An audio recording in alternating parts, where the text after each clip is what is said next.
Hello, everybody, and welcome to the latest Green Alliance webinar looking at the autumn budget from last week. I'm Holly Brazier-Tope, and I'm Director of Politics at Green Alliance. I'll just give a bit of an intro to why we thought it would be useful to hold this and some of the things that we heard, and then I'm joined by three panelists from Green Alliance, experts in different areas, to talk you through some of the key policies on environment and arguably nature or not, for this budget. So obviously it was a very big budget. There was a lot of hype in the lead up, and it was really seen as Keir Starmer's chance to kind of save his premiership, which meant that it was largely actually a budget aimed at reassuring the bond markets and also reassuring his own Labour MPs, where the biggest threat comes from. It was a bit less of a budget, completely focused on the public and what people think. And I think on the whole, people think that he has bought himself a bit of time. He's steadied the waters somewhat, although it is worth noting that during this whole kerfuffle of the last few days and how the budget came out, it has cost someone else their job, the OBR chief, Richard Hughes. But you're probably all completely sick of hearing about that, so we're not going to talk about that in this webinar, just to flag. We've also seen a lot of fallout for Rachel Reeves as she bigged up the dire state of the economy. That happens before every single fiscal event like this in politics, and politicians want to look like they've, saved the day and not done the terrible things that they said might need to be done. But that being said, the fiscal repair job was genuinely smaller than expected. And the big picture, not on our stuff, is that she was able to preserve investment spending and pay for the end of the two-child limit on child benefit, which is obviously one of the biggest, both political and social issues for many MPs in Parliament. She's paid for that largely by freezing income tax thresholds and levying extra taxes on property and pension savings. But on matters relating to climate and environment spending, there were quite a few key policies announced as well. And obviously it's that we are going to focus on today. In the lead up to the last general election, just by way of a bit of context, Labour recognised the dire state of the cost of living crisis, the fact that it was affecting every single household across the country and energy prices were not coming down. They therefore promised to reduce energy bills by £300. And they claim this figure was actually to come from the savings that there would have been compared to not doing things that they were going to do. But there is no space for that kind of nuance in politics. So they have been left with this pretty big promise, now that they're in government, to reduce energy bills by £300, particularly as the energy price cap since they've come into government has often risen rather than fallen in a number of the last announcements. So aside from energy bills and some of the big things that happened there, they also announced things on freezing rail fares, cutting fuel duty, introducing a new paper mile on electric vehicles, cutting the eco scheme, but adding to the warm homes plan. So there is absolutely no shortage of things to discuss. And we're going to talk about what it means for the policy and political landscape kind of going into 2026. So to that end, I am joined by Steve Coulter, Head of Economy at Green Alliance, Johan Beckford, Senior Political Advisor at Green Alliance, and Stuart Dossett, also Senior Policy Advisor at Green Alliance. I'm going to ask each of them to give their top line kind of takeaways from the budget on their different areas, and then I will go to a Q&A. So please do put your questions into the Q&A function in this. I won't be looking at the chat, so please put them in the Q&A and upvote other questions that you think it would be good for us to answer, and we'll see how much ground that we can cover. So without further ado, let me hand over to Steve to talk about the big picture of this budget and what it means for the economy. Thanks a lot, Holly, and good morning, everybody. So I'm Steve Coulter. I'm Head of Economy at Green Alliance. The budget, well, it was a delicate balancing act, as Holly explained. So the Chancellor had to keep bond markets happy on the one hand and appease her backbenchers on the other hand, while also trying to deliver growth and the government's other promises. And as she mentioned, the run-up to the budget was dominated by speculation about which tax rises would go up, including a manifesto busting rise in income tax, which was mooted at some point, and how serious was the economic and fiscal situation we were in. In the end, though, the budget was reasonably successful in two quite narrow senses, in that threats of a backbench rebellion and bond market strike were averted for the time being. So backbenchers cheered the ending of the two-child limit on child benefit, and the Chancellor is forecast to comfortably meet her fiscal rules, avoiding the spike in borrowing costs that greeted last year's budget. She also more than doubled the amount of fiscal headroom available, which is a kind of buffer against economic shocks that have forced her into making some abrupt decisions in the past. However, there are question marks over whether it did much to deliver growth, which is forecast to remain subdued over the rest of the decade. And the consensus among economists is that it may slow the rate at which interest rates come down. Worse, the post-budget period has been dominated by speculation about what the Chancellor told us or didn't tell us about the real economic and public finances situation. We're not going to talk about that, as promised, but it is a bit of a shame because it continues the uncertainty which has been a spectre hanging over the economy over the last few months. However, as we will talk about shortly, there were lots of good things in the budget to cheer about, which my colleagues will cover in greater detail. And perhaps the key thing from an economic perspective is that this summer's spending review remains. So if you'll recall, back in June, the spending review promised a big uplift in investment, including in the infrastructure for clean power. And it's essential that this is delivered in full, as the UK has underinvested for decades, and the legacy of that has been low growth and weak productivity. And although investment spending is theoretically protected by the government's sustainable investment rule, you only have to look back in the past to see that UK governments have tended to raid investment spending whenever money is tight.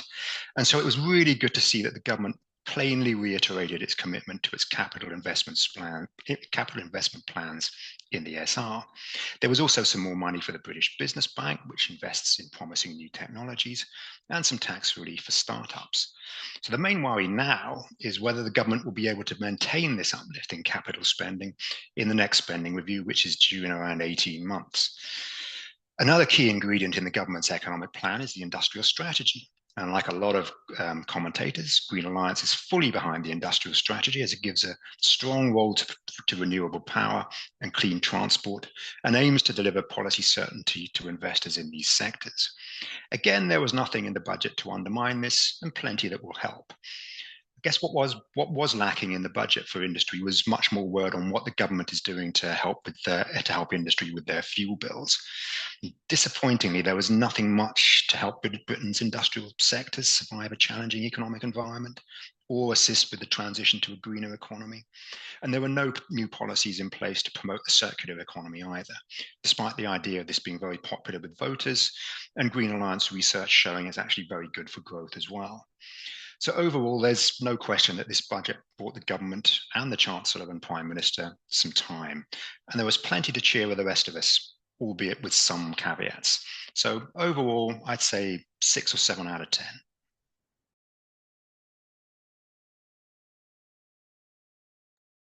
6 or 7 out of 10 feels a lot more positive than some media and other people suggest. So we'll see if people in the chat and Q&A agree with that.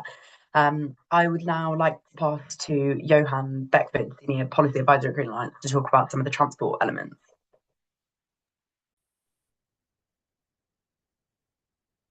Thanks, Holly. The budget was a big moment for transport taxation in particular, and as a result, it's obviously a big moment for climate impacts as well. So it's worth remembering that transport, including international aviation and shipping, is responsible for around 36% of UK emissions. So the fiscal policy is crucial to incentivising or disincentivising certain behaviours. And also, obviously, from a budgetary perspective, transport is an opportunity for revenue raising, which obviously is a key concern of the government with its self-imposed fiscal rules.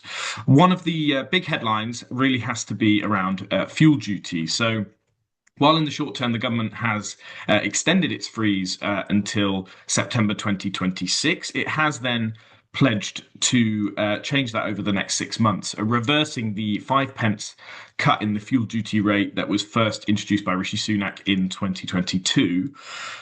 From a revenue and a climate perspective, this is a sensible move. So fuel duty has been frozen or cut every year since 2011, eroding government revenues. In fact, the current duty rate is at its lowest since March 2009 in cash terms, and the lowest since March 1993 in real terms, once adjusted for inflation. This has effectively cut the cost of driving and will cost the government £120 billion between 2010-11 and 2026-7. And its climate impact is significant as well, increasing UK emissions by 5% relative to if the duty had risen with inflation. It's worth noting that obviously the government has frozen or cut this rate for a decade and a half, so there is a significant risk that they potentially might choose to do so again. And this is something that the OBR note in its forecast is a risk going forward.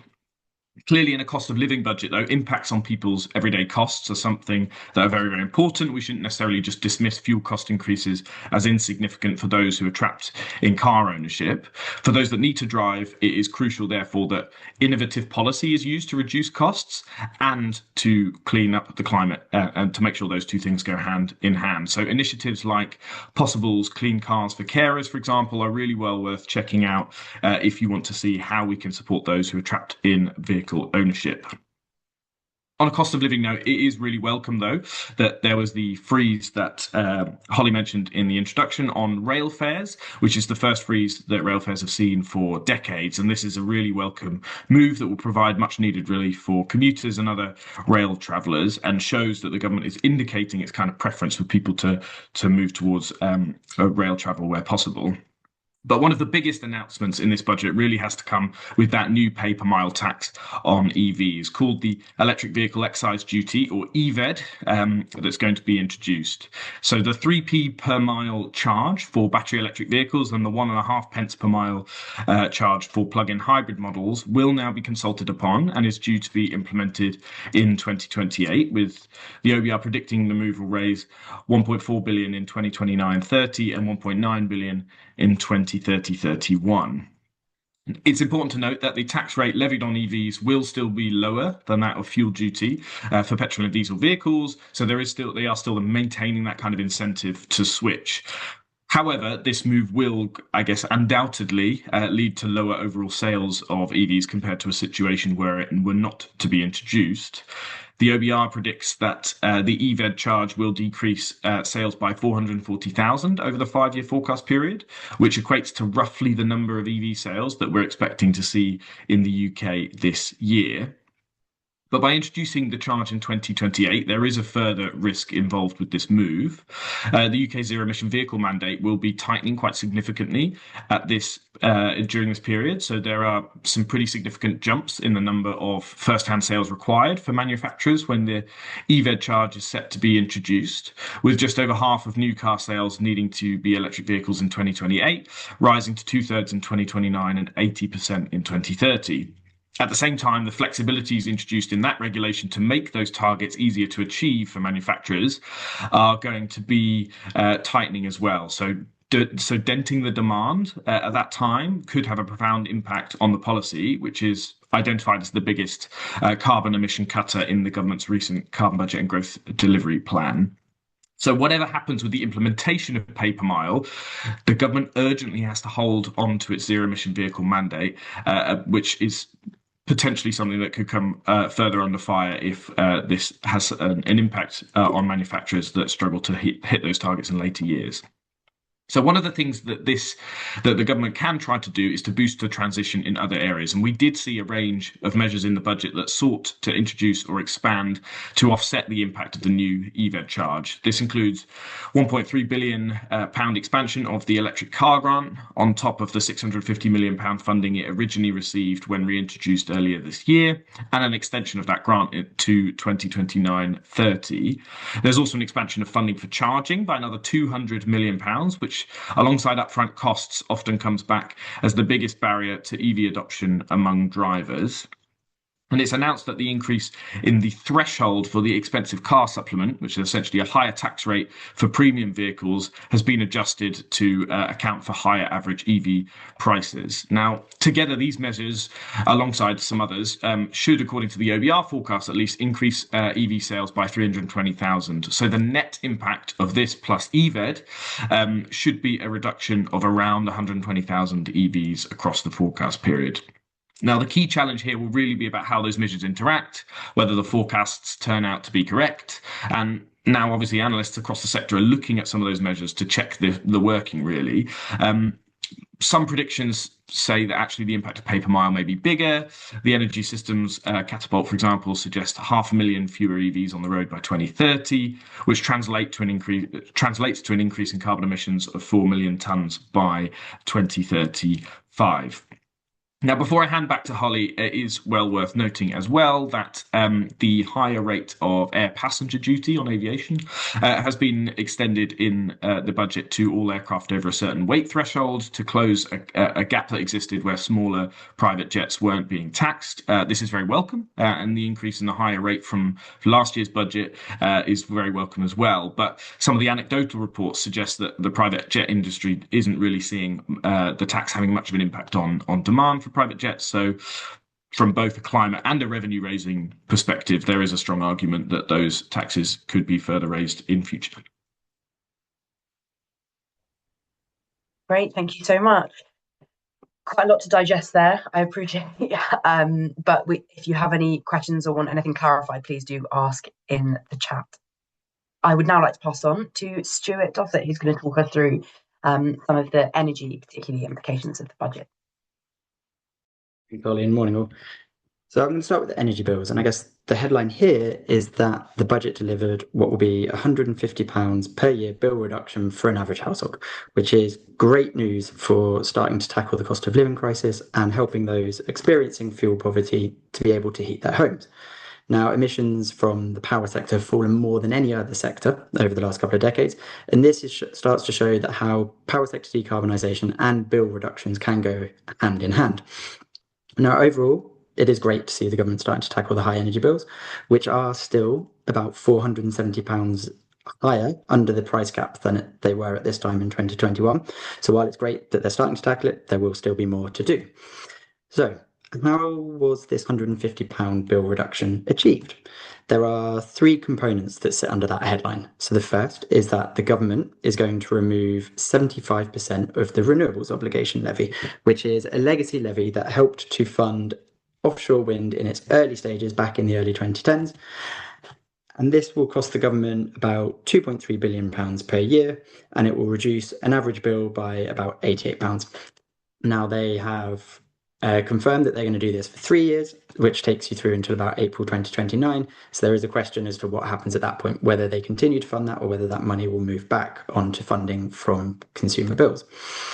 Interestingly, that £2.3 billion per year amount is very similar to what we calculated would be the cost of removing VAT from energy bills, which is one of the strong rumours that was announced pre-budget that turned out not to be done.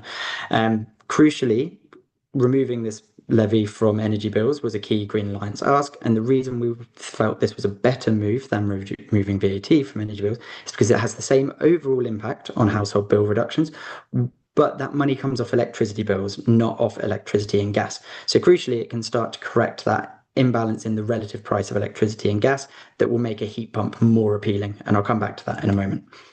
The second component of reducing the cost of electricity was the scrapping of the energy company obligation, which is funded by a levy sitting across gas and electricity bills.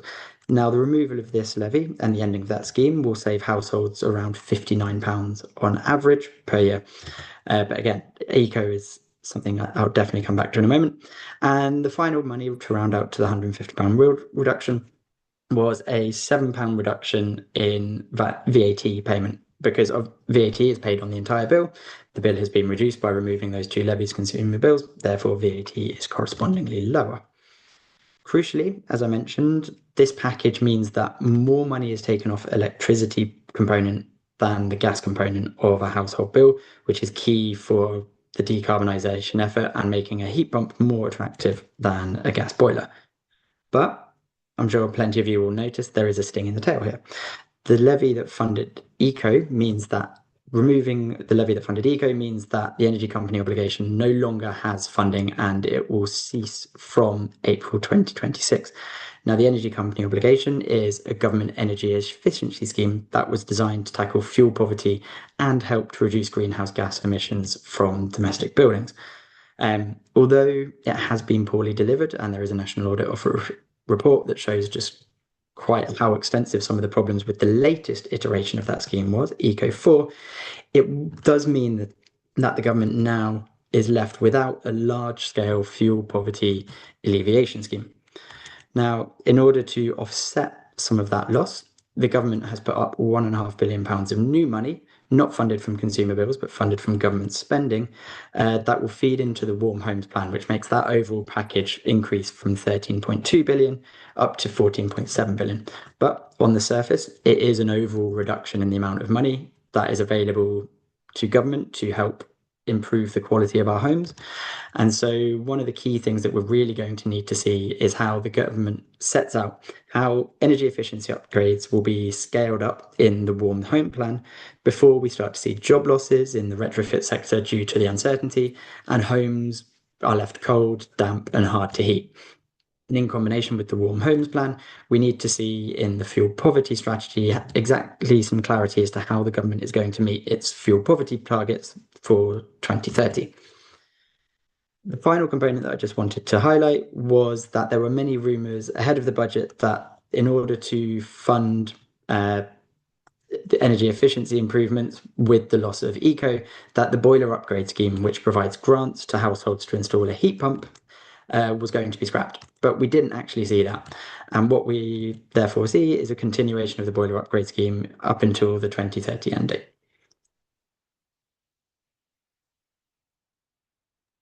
Great, thank you so much, Stuart. I can see we've already got a few questions in the chat, but please do put more as you think of them now that our three speakers have all spoken. Just to kind of kick things off, I wonder if I could just pick up on some of the things that people have said in those opening remarks. And Steve, maybe I'll come to you first. I mean, what do you think the longer term risks to the economy and, you know, funding the green agenda more broadly? What do you think those things are that we should be worried about? Yeah, so I sort of mentioned at the start that you know, it was a very political budget. Rachel Reeves had to save her job and her boss's job, while also not causing any ructions in the bond market. So in that sense, it did succeed. But if you look at when the sort of phasing in of some of the budget measures occurs, then you can start to see that it's sort of just kicking the can down the road rather a lot. So some of the immediate help for home heating and the other welfare changes come in quite quickly, and these cost money. And the tax rises to pay for them, such as the freeze in the income tax thresholds, which is sort of being extended. So the extra money is sort of coming in from when it would have otherwise ended, but now has sort of continued. So a lot of that money is coming in later in the decade. What that means is there's a lot of tax rises due right at the end of the parliament. That's something that governments don't do. Turkeys don't vote for Christmas. Governments don't whack up tax right before an election. So the idea that they would do this is a bit fanciful. At the same time, there's enormous pressure on day-to-day public spending. So the police, justice, education, all feeling the squeeze because defence and the NHS are all protected. So you're going to have this massive increase in projected increase in taxation, huge public spending pressures just before the election, at the time when the next spending review will be kicking in. So we had a good spending review. There's a lot of deep commitment to capital investment, especially in clean energy. And we want that to continue because the next spending review is in another 18 months. They last 3 years, but they're reiterated every 2 years. So we have another one in about 18 months. And we want that to be another good one. And it's easy to see with all these pressures, do they put up taxes? Do they not? Of course, they don't put up taxes. What about the other public services that are creaking? You can easily foresee that there are going to be a lot of pressures on spending. Now, maybe the economy will pick up. Maybe something will happen. This is often the case with budgets. It's a case of, well, let's keep things steady. Let's keep the show on the road, and something may crop up, and something may crop up. There's a lot of talk that some of the investment in AI may start to slowly pick up in terms of productivity and growth, which will produce more tax revenues. The interest rates may come down as well. I mean, they're coming down slowly, more slowly than we'd like, but they are coming down. So maybe something will turn up. But if it doesn't, then there's an almighty spending squeeze at the end of this parliament.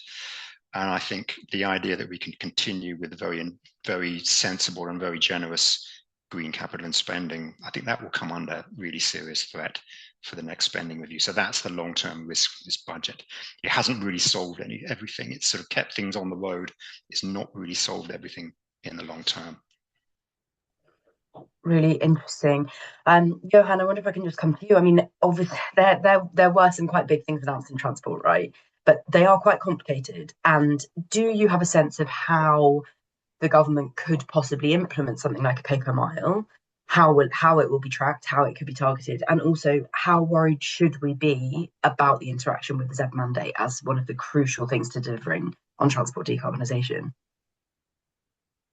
Yeah, so the implementation of EVED is going to be an interesting, an interesting thing to really see how it plays out. So, I mean, even from a naming perspective, you could argue that EVED, when you've already got vehicle excise duty itself, is not necessarily a particularly helpful name, but the design of it is focused on basically electric vehicle drivers just interacting with the DVLA at one period of time. So when you're paying your vehicle excise duty, commonly known as road tax or car tax, when you're interacting with them there and you're paying that vehicle excise duty charge, then you will also be paying the electric vehicle excise duty on top of that. So you only have to interact with the DVLA at one time. Now, there is a slightly complicated way of doing this where you're then predicting how many miles you're driving in a year, which will then have a rebate if you don't drive that distance. So it's undoubtedly complicated, and I think that is unfortunately the weakness of this scheme. Whereas, you know, for all the criticisms that there are out there of fuel duty, it's something that's relatively invisible to drivers. It's not marked up when you're pulling into the petrol station, if you like. So that is something that needs to be worked through. When it comes to the interaction with the zero emission vehicle mandate, I think this is mostly a timing issue. So Green Alliance in the past has been in favour of moving towards pay per mile, and in theory, this is absolutely the thing that we should be doing. It's just a question of when the right time to do some of these things are, when you're looking at the scale of trying to increase the technology uptake. Now, 2028, 2029 is a really crucial period. The targets that the zero emission vehicle mandate have jump quite significantly in that period. It's sort of, 10, 12 percentage points each year of new sales that car manufacturers have to sell that are electric vehicles.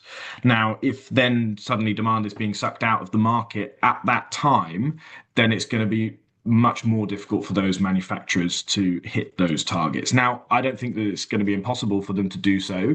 And the crucial thing, our crucial message to government is that they hold firm on the zero emission vehicle mandate, because we saw in the carbon budget and growth delivery plan that was released, a few weeks ago now, that it is the government's own maths shows that it's their biggest carbon saving measure in the 2020s and 2030s. So this is critical for meeting our climate targets. So they have to stand firm on it. And we can look at the other sort of implementation mechanisms, other policies that help support the transition to make sure that we can keep those sales up appropriately. And then the last thing I'd say is that obviously this has an impact on the second-hand market as well. Too often the debate is very much focused on headline figures of new car sales, but actually 8 out of 10 transactions happen in the used car market, right? Most people often can only afford vehicles when they are pre-owned. So actually, this then having an impact on those vehicles as well will obviously flow through to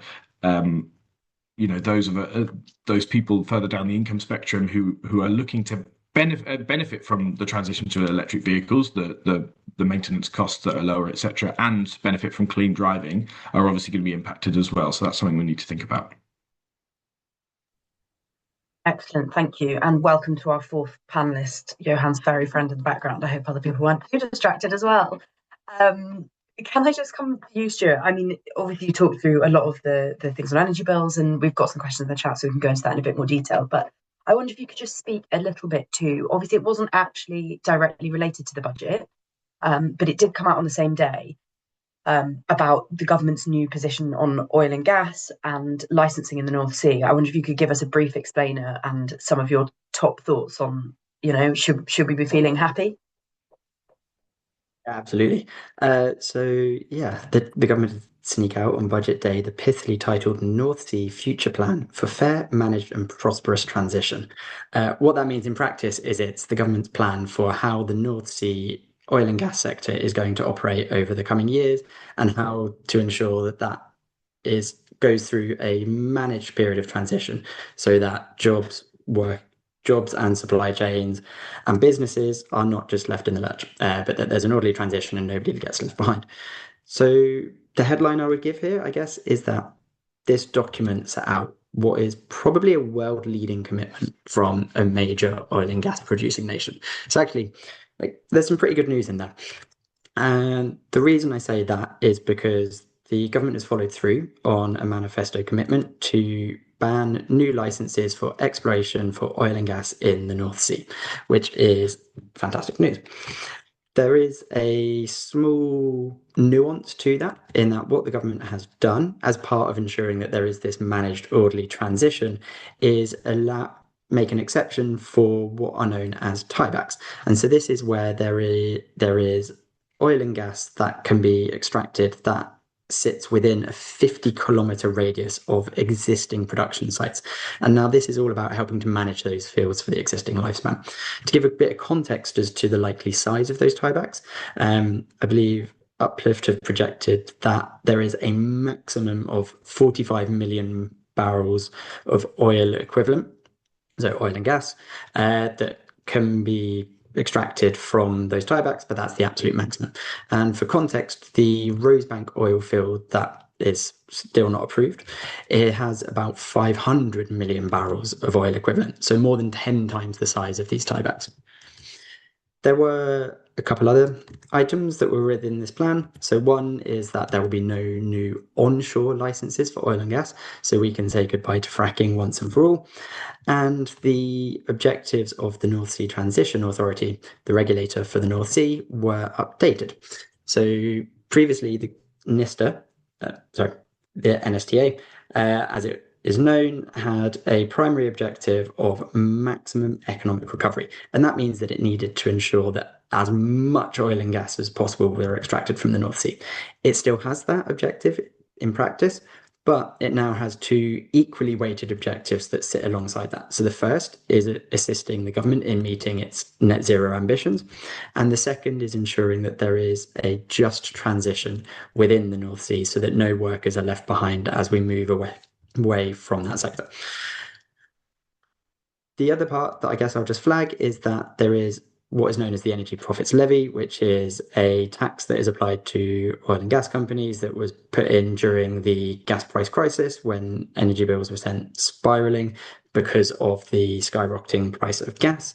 This is in place until 2030 in legislation, but this is going to be replaced by what's called the oil and gas price mechanism, which means that either in 2030 or beforehand, if energy prices fall below a particular level, the energy profits levy will be replaced by an oil and gas price mechanism, which is more, it's better designed to target excess profits, windfall profits from the oil and gas sector, like we saw during the pandemic. So it's largely the same, but just a little bit of correction in there. And overall, that package is what leads me to say that ultimately this is a really sort of world-leading commitment from a major oil and gas producing nation to say we are calling time on oil and gas extraction. Great, thank you so much. I will just stick with you two, if that's okay, because we've got lots of questions in the chat, particularly around eco, the Warm Homes Plan, and some of what it means. So just to kind of summarise a few of them into one question, we obviously have there's this rumoured launch of the Warm Homes Plan on the 18th of December because the government committed to getting it out before the end of the year, and that's the final possible day they could do so. It's the final day that Parliament sits. There is 1.5 billion that has been very recently added to this plan. Is it possible that it could still meet the 18th of December deadline? Do you have thoughts as to what that money should be spent on? Obviously, there are other questions in the chat about the implications of cutting eco on particularly supply chains, so jobs up and down the country, but also on area-based delivery, because that is something that they have said should be part of the Warm Homes Plan. As part of, the fuel poverty strategy and all sorts of things. So what do you think about the new fangled Warm Homes Plan and when it could come out and what the priorities for it should be in this context? Just a small 3 or 4 questions within that there. So let's start with, are we going to see the Warm Homes Plan on the 18th of December?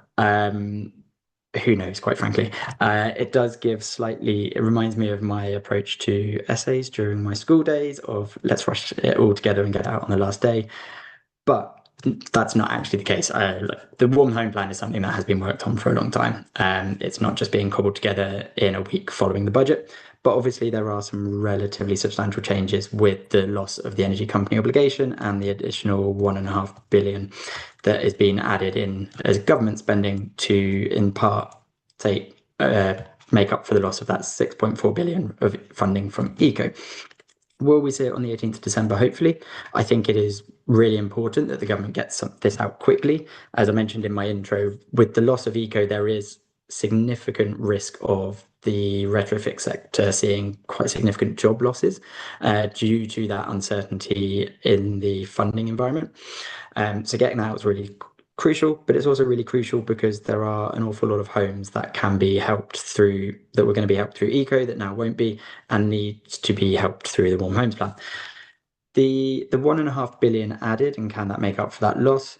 I think it will be difficult, but I think it can probably make up for quite a lot of it. So there are quite well-known problems with the energy company obligation scheme, particularly the most recent version, Eco4, which the National Audit Office set out in great detail. But one of the things there is actually a huge amount of the cost spending within that scheme was identifying households to actually put energy efficiency improvements in, be it insulation, heat pump, or whatever it might be. So, and that will link to area-based delivery, which I'll come back to in a moment. I think for that additional 1.5 million, one of the crucial things is that throughout the remainder of the eco funding and the funding available in the Warm Homes Plan, absolutely crucial first and foremost is that those households that had substandard interventions through Eco4 that need fixing are absolutely prioritised and ensure that the money is there so those households can be fixed. We need to make sure that they are not living in damp, cold households that could potentially be impacting on their health. So that's the first and foremost the thing that happens. Then I think you need to take a look across the whole piece and balance out the need to prioritize energy efficiency interventions into households that are most vulnerable, while also balancing that with the fact that actually some of the biggest cost reductions and the carbon emission reductions that are going to come down the line come from the electrification of our homes through electrification of home heating, and also getting in technology that can ensure households can use electricity flexibly and cheaply. So I'm talking primarily here around solar panels and in-home battery storage. So I think all of that is crucially important that the government gets that right, but also gets that out quickly so that we do avoid big job losses in the retrofit sector that have been a symptom of losses of certainty in these schemes in the past. To talk about area-based delivery, I think there are definitely some benefits of taking that approach. If you think about the energy company obligation, it is very much a scheme that went house by house. And it was the energy companies identifying individual houses in different places that needed intervention. Whereas with more area-based delivery, you can be much more targeted. You can intervene in more households at the same time. So you could take it at a street level, or you could take it wider, and working closely with the local authorities to identify those areas that are most in need of support. Through that, you can achieve some economies of scale that weren't available through the previous schemes. So there definitely should be a strong area-based delivery component to the Warm Homes Plan. And the Warm Homes Plan, just to round out, absolutely needs to work in combination with the fuel poverty strategy that we're also expecting, that hopefully should come this year, because the two are obviously very closely linked.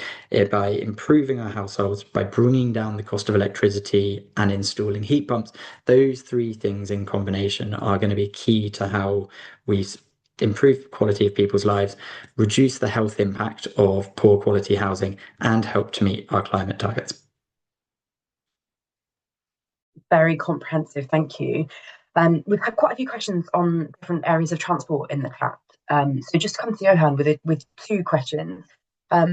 Somebody says that there is some concern that the cap on rail fares might mean that rail infrastructure investment is being cut back, obviously at a time where rail in this country is not infamous for being overly efficient. Should we be concerned about that? And what are the best ways to make electric vehicles more accessible to those who don't have easy access to cheap home charging? Obviously, a big concern with the recent round of what has been done makes home charging cheaper. Electricity is becoming cheaper at home. What happens to people that don't have driveways that need to charge on the street or in other community areas? Yeah, thanks. Two excellent questions. On rail fares and infrastructure spending, I don't have any particular I don't necessarily have any particular insight into whether it will or won't. What I would say, however, is often we've seen in areas of the economy across the piece really that caps on fares have resulted in reduced spending on infrastructure, or as we've seen in other areas such as energy bills as well. So I think there is a concern, and it should be something that the government maintains a commitment to expanding that infrastructure, because we have to understand that not fares is one piece of the pie, if you like, for why people choose to travel by a certain mode of transport. And it is a very crucial one. We've all tried to look at rail fares and seen suddenly, you're trying to travel halfway across the country and are being charged hundreds of pounds for it at short notice. But rail fares is not the only part of the pie. So there's obviously a broader consideration around quality of service and interconnectedness of services, so that once you reach your destination, you actually have the ability to travel onwards as well. There's a very excellent Green Alliance report that talks about some of this that I would encourage everyone to read, called Next Stop Better Rail, which came out only a few months ago and has a bit more on this that would be well worth a read.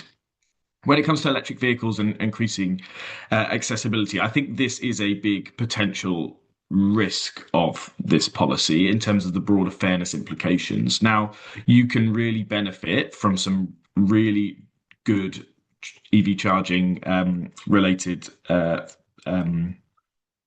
deals with different energy companies, essentially, if you have a home charger. So you can get prices down as low as 6-7p per kilowatt, which is really significantly cheaper than filling up a petrol or diesel car. However, if you rely entirely on public charging, then those rates can often be 10 times higher. So there's really quite significant differences. And obviously, the types of people who are able to afford home chargers are those who have driveways and tend to be better off. So it can kind of lean into a potential unfairness in this area. So what we would advocate for is that the government should look to cut VAT on public charging, because at the moment, the electricity you spend, that you consume at home, including to charge your car, is charged at 5%, whereas those public chargers are charged at 20%. So that's quite a significant difference, and something that could have a beneficial impact. But there are broader changes as well. So I think the government is moving in this direction,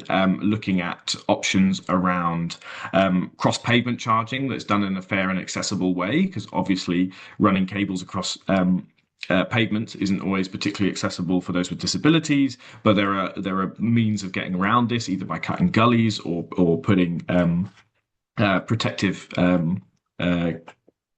means over the top of these cables so that people can still travel over them. And those kinds of things can actually open up home charging to a broader range of people. And obviously the cost of installing home chargers are quite expensive as well. So supporting people to be able to roll those out more quickly through innovative financing schemes would be helpful as well. So we are moving in that direction, but it is crucial that we look at the implementation of pay per mile and make sure that that plus the higher charging costs of public charging, because the VAT differential has remained, doesn't then tip the balance too far in the other direction to make it not a financial incentive to make that switch. So it's something that government should urgently look at.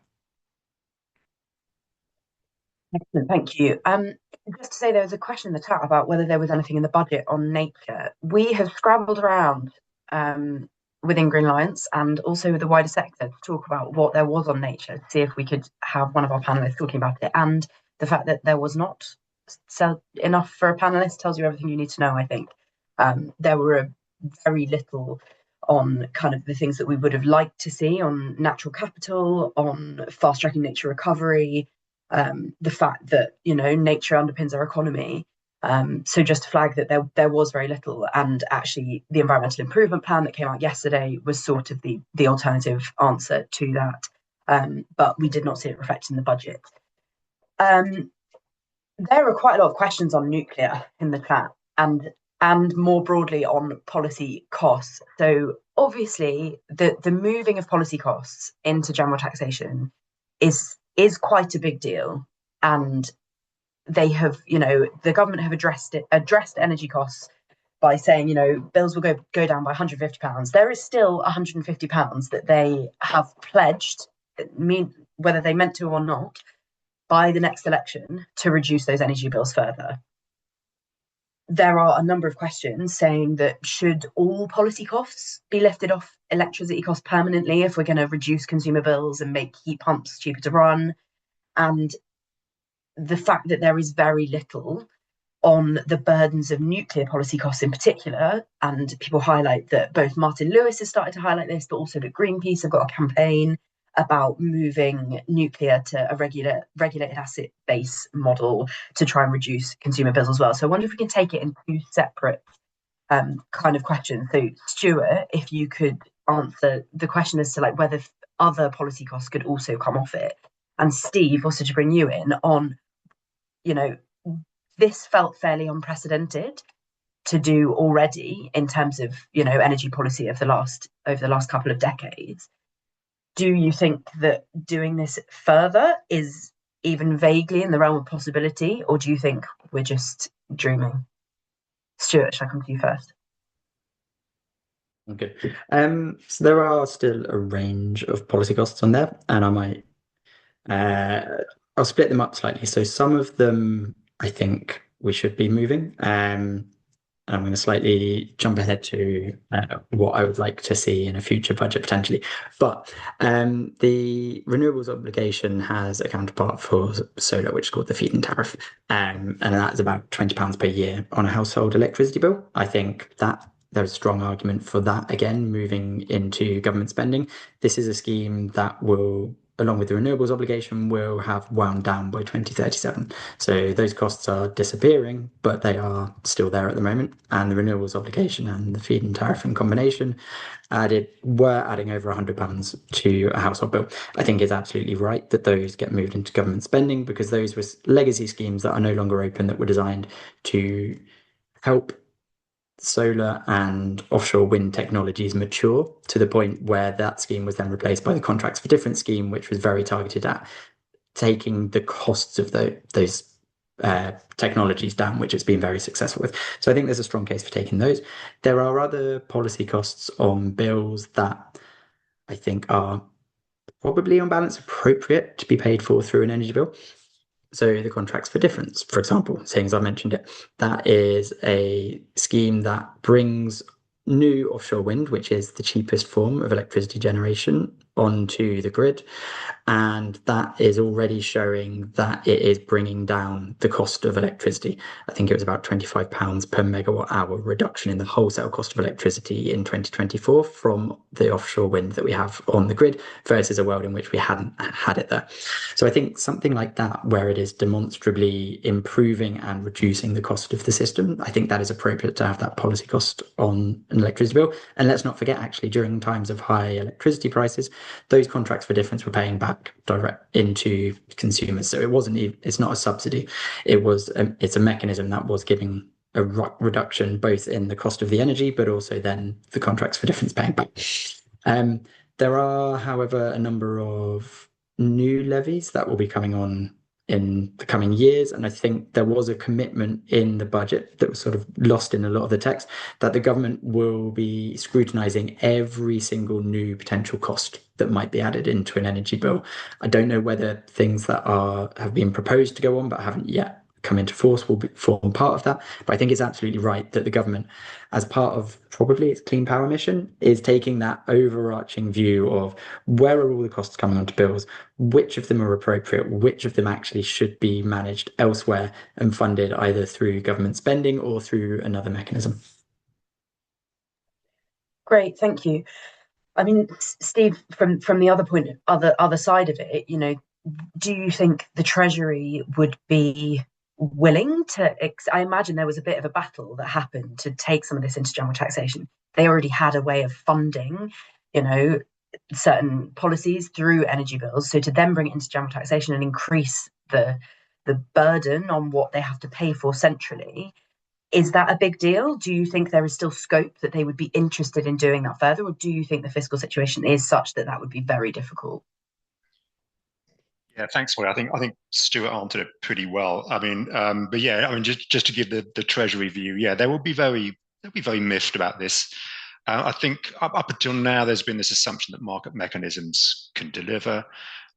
This is not proven to be the case. So that there is a powerful argument that if you want these public goods, then a better way of targeting it is through general taxation.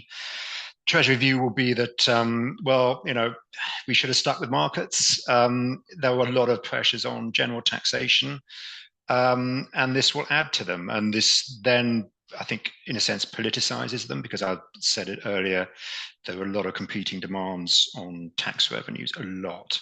And if this is increasing these demands, especially at a time when there's political pressure on green spending, I think this makes it very vulnerable. So that's a big worry, I think. I can see the sort of rationale, because it means that you can target these things better in terms of social justice and who benefits. But bringing it into general taxation is very, very risky in the long term, given the economic fiscal situation.